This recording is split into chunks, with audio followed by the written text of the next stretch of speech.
Okay, T. Andrew didn't make it. All right, Bob. I'm sorry. We had already eliminated him. I was Everybody wondering get why it on Kaywood recording? was on Kevin Trainor's name. That's right. Hey. All right, guys. We got winning pitcher Caden Monke here, so we'll go ahead and start with you, Bob. Okay. Well, Caden, I wasn't out there, but I was reading the play-by-play. Looks like you gave up a couple singles and then got the DP ball.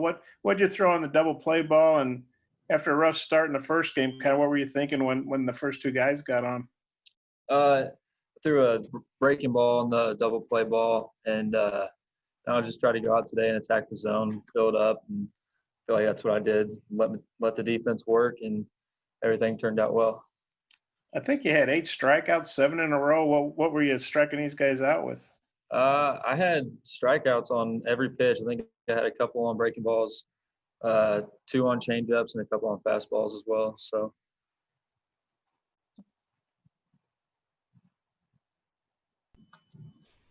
All right, Hutch.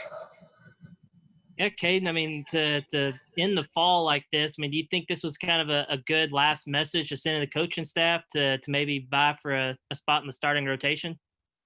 Yeah, you always want to go out and do well. So to end the fall on a good note like I did today, I think it's a big confidence booster to move on to everything and see how everything plays out.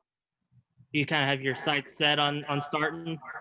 That's always the goal. I think whenever you play baseball and you're a pitcher, I think that's what you want to do. So that's what happens. That's awesome.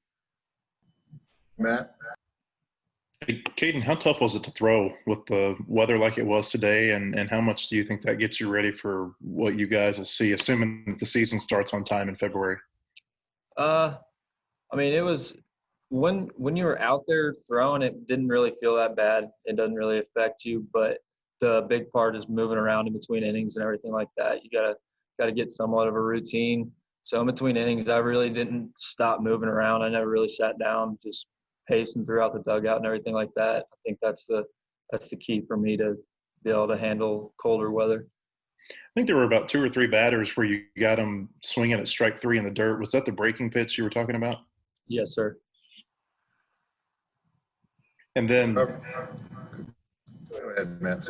well, I was just going to say, I know you had a little bit of bad luck in that first start that you had in game 2 or last week. I'm sorry, in game 1.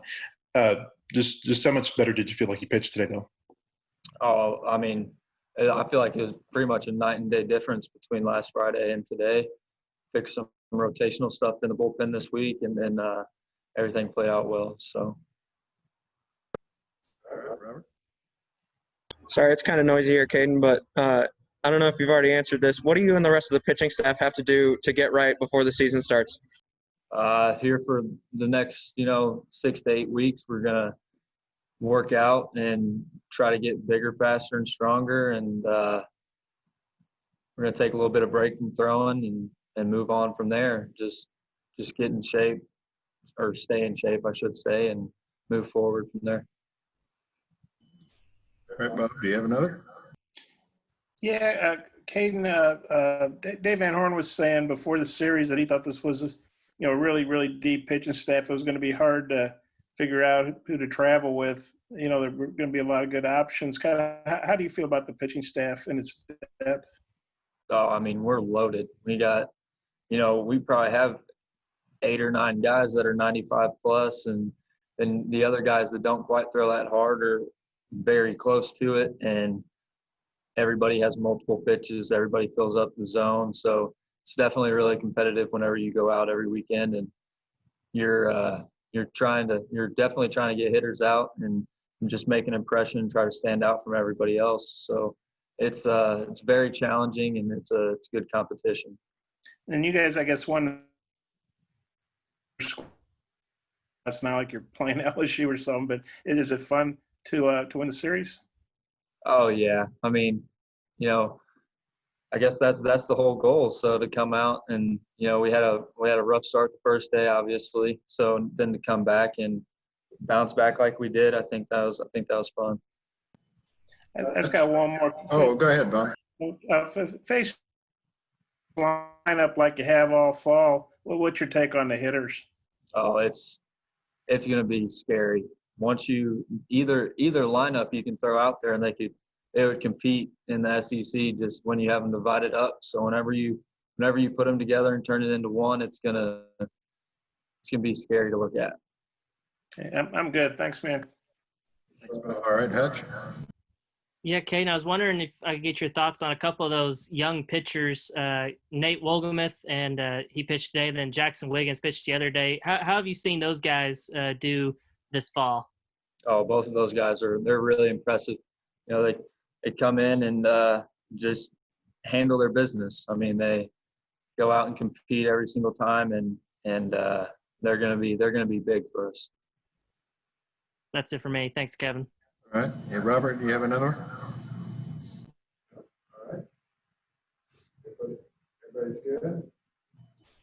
Very good. All right, Matt, Scott. Let's go to Matt Jones. I typed that in wrong, Kevin. Sorry about that. Hey, Caden, just one more question.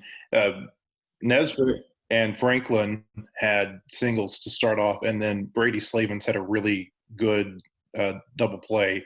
How much did that settle you down?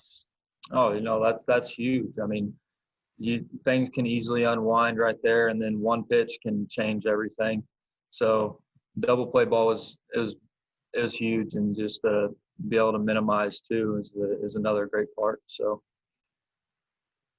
How good of a play did you think that was, though, by Brady?